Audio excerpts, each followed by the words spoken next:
Good evening, and welcome to another edition of Import Export Platform Facebook Live from 3 Tempest Trade Academy. In the morning, I was talking about value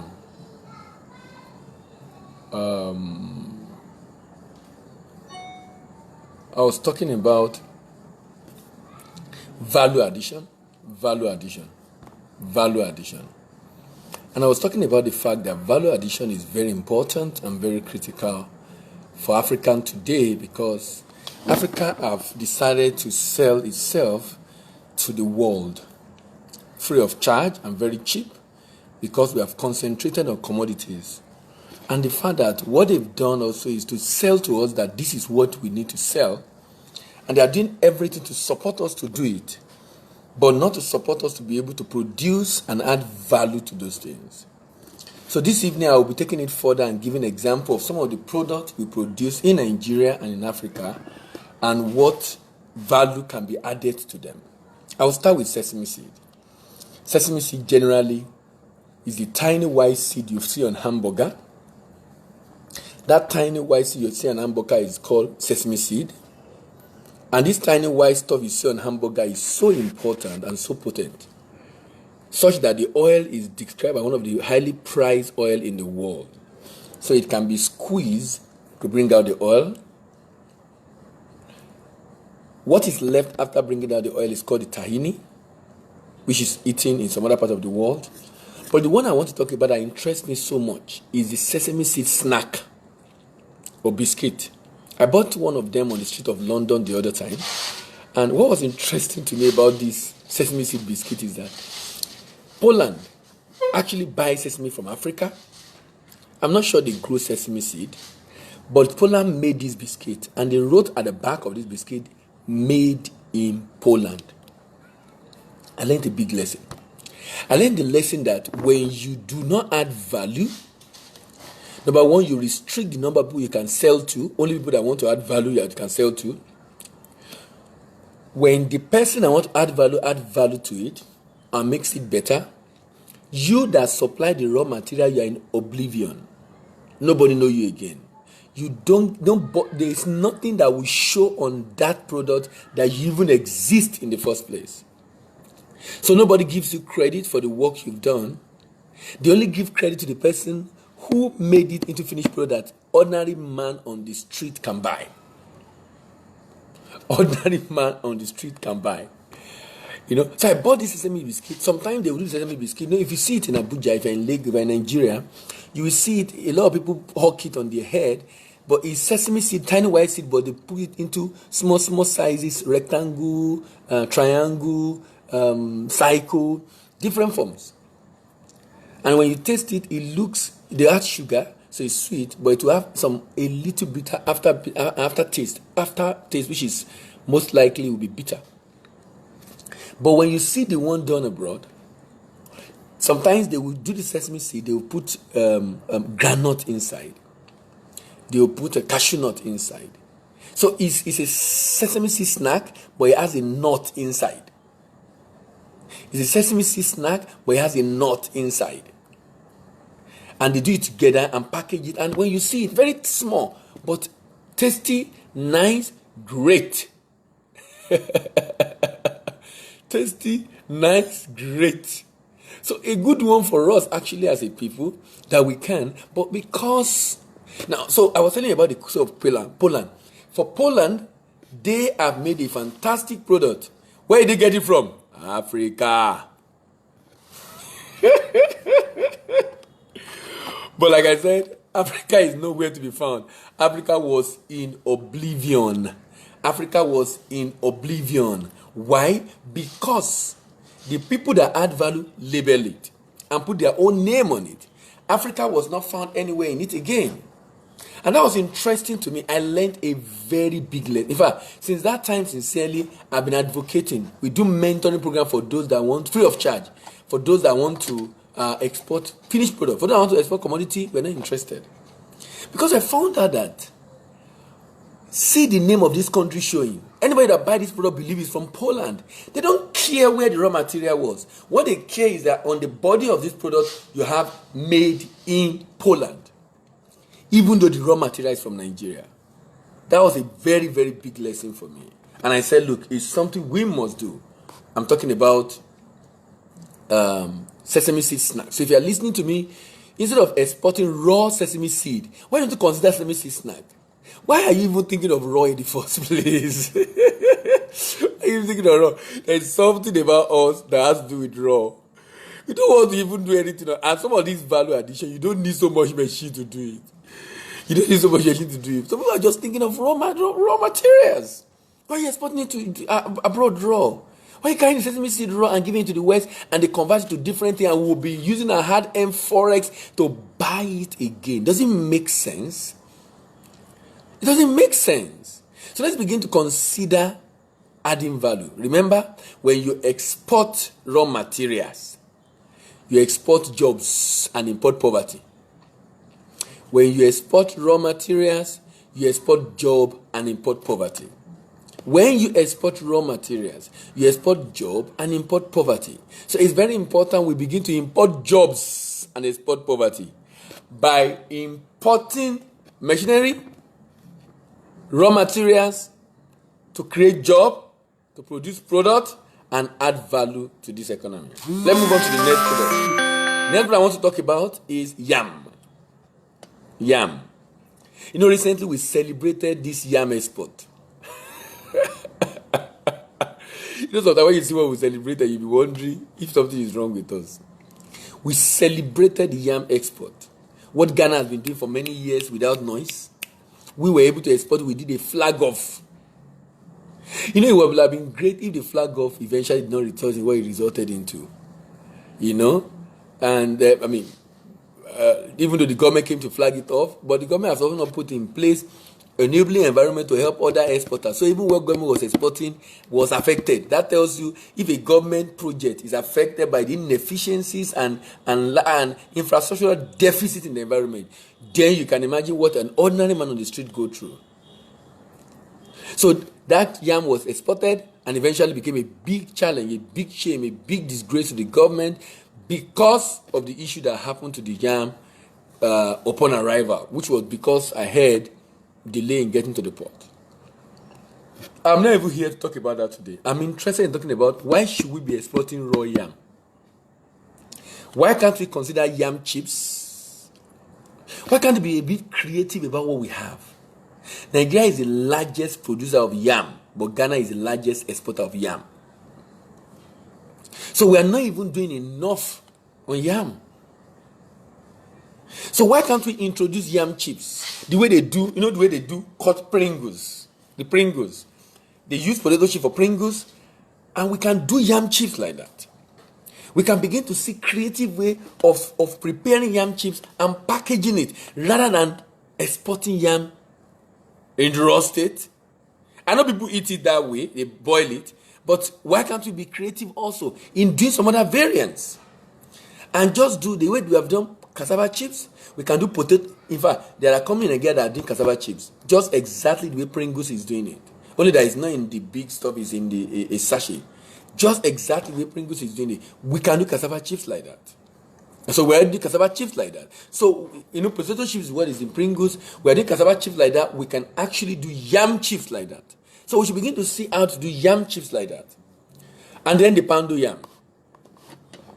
yam. The technology we have today to be able to pound yam is not native to Nigeria, even though the idea was sold to people abroad. We have a lot of researchers in our schools who have what it takes to be able to do this research. For one strange reason, we just do research and keep it on the shelf, and they are not being put into use. We should be choosing research topic that will add value to society, that can be sent to even the agencies of government that is directly affected what we are researching, or to go beyond send it to the agency of government. If it's something you can work on it, or sell it to business people. There's some research, if you sell to businesses, they will take it up from there because they are looking for new ideas, new innovation, they will take it up from there. If you can just take the pain to sell it, If you can just take the pain to sell it, you'll be amazed. You'll be amazed. You'll be amazed at what some business people can do. I was talking to an national professor some times ago, and I was saying, why is it that you guys just do research and just keep it on your shelf? I said, do you know some of the solutions you have, of research you've done, you can actually sell it. It's just a matter of getting these people to see the value, and they can see how it applies to the business, and how you can bring it into regular commerce, bringing it away from the theory into the practical demonstration in the real life scenario, and demonstrate to them how you can solve their business problem. I can bet you they will buy that intellectual property from you, and that will give them an advantage in whatever it is they are doing or the business they are doing. So pounded yam is something I think that technology should come from us. Even the idea come from us before the Asia produce it, but that technology should come from us. But today we have yam flour. I think that's okay. Yam flour, which some people will call laughing, and there are so many other uses of yam actually. And I think we should consider those industrial uses of yam rather than food. Agric done mainly for the purpose of food does not have a future. An agribusiness done mainly for the purpose of food does not have a future. What I mean is, you are not adding value to it. It's just the food the way it is. That agribusiness does not have a future. Agribusiness that have a future is agribusiness that is thinking of how to produce for industrial uses. Because the value food export in the world, the value is less than $2 trillion. Food export. But manufactured good is more than $12 trillion. Value added good more than $12 trillion. So we should be considering items that have larger value. The next one I would like to talk about is plantain chips. Plantain chips. Plantain chips. Plantain is a very big one in Europe, and I mean very, very big one in Europe. Plantain chip is a very, very big one in Europe. I met a man sometimes ago who is a major plantain chip seller in the UK. He imports about, I think, 2 40-foot containers every month from Costa Rica.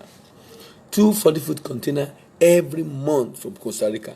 And he's using this to sell in the UK and distribute to other parts of the EU. And he imports that every month. A lot of people are coming to the business now, but it was the first to start and started about 20 years ago, actually. About 20 years ago. Plantain chips is a very good one. Plantain chips is a very, very great one. Plantain chips is a very interesting one. Plantain chips. Fried plantain crisps. Then we have the plantain flour. Plantain flour. Plantain flour also is a very good one. Why we use it for? Probably our swallows. But rest assured that other people are using it for other things. And that's the beauty of international trade. Other people are going to be using it for a lot of other things that you never even imagine. I won't be surprised they're using it to bake. They're using it for a lot of other things that you can never even imagine what they'll be using it for. Then spice chips. Plantain chips. Not just plantain chips on its own, but the plantain chip that is spiced. Not just plantain chip on its own, but the plantain chips that is spiced. Then we have cassava. Cassava is a very big one. Cassava is a very, very, very big one. Cassava is a very, very big one. Nigeria is the largest producer of cassava and largest producer of yam. Nigeria is the largest producer of cassava and largest producer of yam. Nigeria is the largest producer of cassava and also largest producer of yam.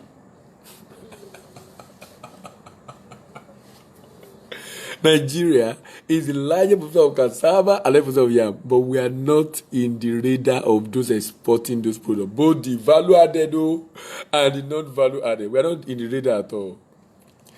For cassava, we have cassava flour, we have cassava starch, we have cassava chips, we have cassava flakes, we have cassava in different formats. And it's already been done in Nigeria, actually. It's already been done in Nigeria.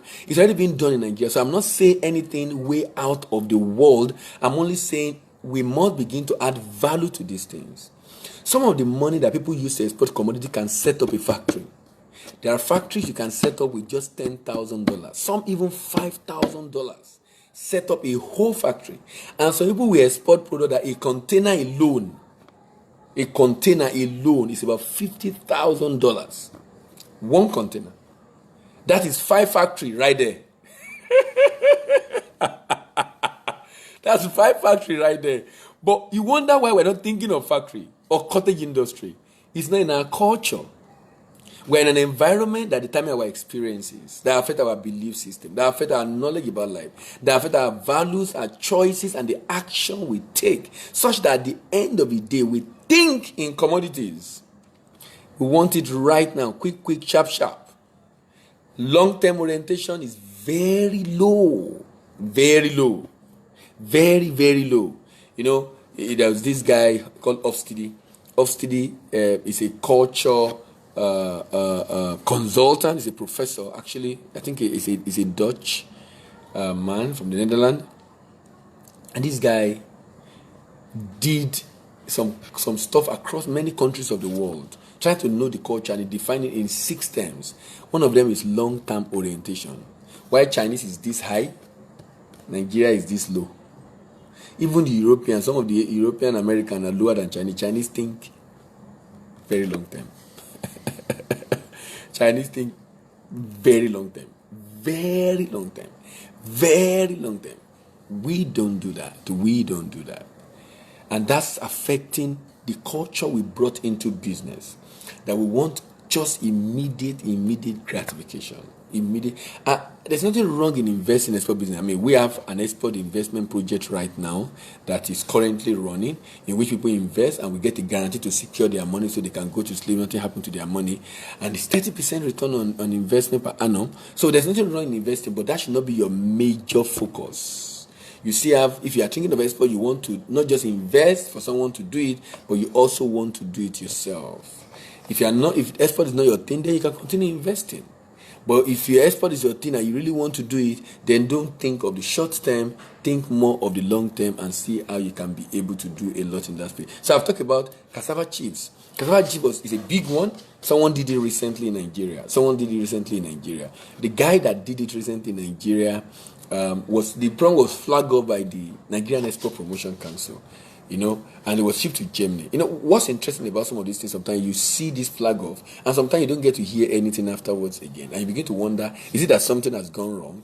Why is it that company is not making noise the way it was making at that time? You understand? So, cassava flour is used a lot for the production for baking. And for a lot of flour-related products. Cassava flour is a big one that we can do, and we have what it takes to do. Cassava starch is another very, very interesting one. Very, very interesting one. Cassava chips is another very interesting one. Now, when we do cassava in Nigeria, we focus only on gari, a few on starch. I don't know how many people are thinking of flakes. Now we have a company that started that in Nigeria. I think it should become a fad for everybody also to want to get in, to be able to do some flakes. And not to do the chips. The chips is not there at all. Does not make sense at all. What still baffles me is the fact that people are still thinking of doing raw materials. They can't see the future. They are just interested in comfort and convenience and the money they will make today at the expense of the future of the country. I'll be rounding off now, and we'll meet again tomorrow afternoon after church by 2 p.m. This is Import Export Platform Facebook Live from 3 Import Academy, and my name is Dele Ayimibo. See you tomorrow as we continue our discussion on starting and managing export business, part 13. Have a good evening and bye for now.